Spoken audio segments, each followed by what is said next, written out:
તમે જોઈ રહ્યા છો ટીવી 13 ગુજરાતી ડિજિટલ. હું છું વિશ્વા ત્રિવેદી. નજર કરી લઈએ ટોપ ન્યૂઝ પર.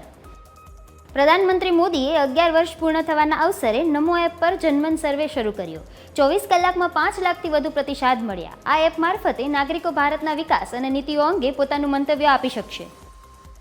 રાજા રઘુવંશીની હત્યાકાંડમાં થયા નવા ખુલાસા. હું વિધવા થઈ અને તારી સાથે લગ્ન કરીશ, સોનમે રાજને આપ્યું હતું આવું વચન. સોનમે ફ્લાઇટ ટિકિટ બુક કરાવી બળજબરીથી રાજાને ગુવાહાટીના કામાખ્યા દેવીના દર્શન માટે લઈ ગઈ હતી.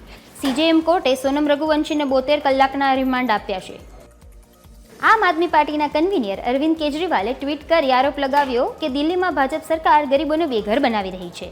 વિરોધ દરમિયાન વિપક્ષના નેતા અતિશીને કસ્ટડીમાં લેવામાં આવ્યા.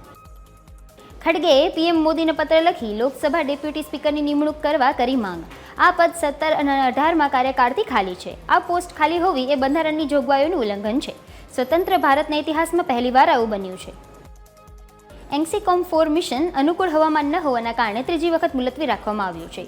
આ મિશનમાં તૃતીય વિલંબ હેઠળ ભારતીય અવકાશયાત્રી શુભાંશુ શુક્લા ISS માટે રવાના થશે. સ્પેસએક્સના ફાલ્કન 9 રોકેટનું લોન્ચિંગ પણ સ્થગિત. અમિત ખૂટ આત્મહત્યા કેસમાં સગીરાએ રાજકોટ ડીસીપી સામે કોર્ટમાં નોંધાવી ફરિયાદ. DCP Jagdish Bangarwa Rajkot A division police સ્ટેશનના PI વિરુદ્ધ પણ ફરિયાદ.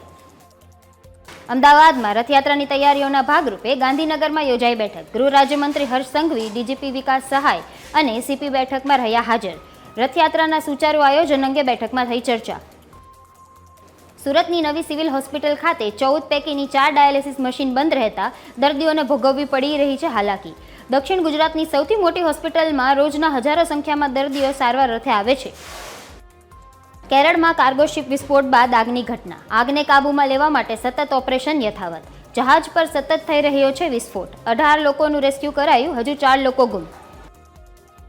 ઓસ્ટ્રિયાના ગાઝા શહેરની હાઈસ્કૂલમાં અંધાધૂંધ ફાયરિંગ. 11 વિદ્યાર્થીઓના મોત, 28 ઘાયલમાંથી 4ની હાલત ગંભીર. અમુક વિદ્યાર્થીઓએ બાથરૂમમાં જઈ પોતે આત્મહત્યા કરી.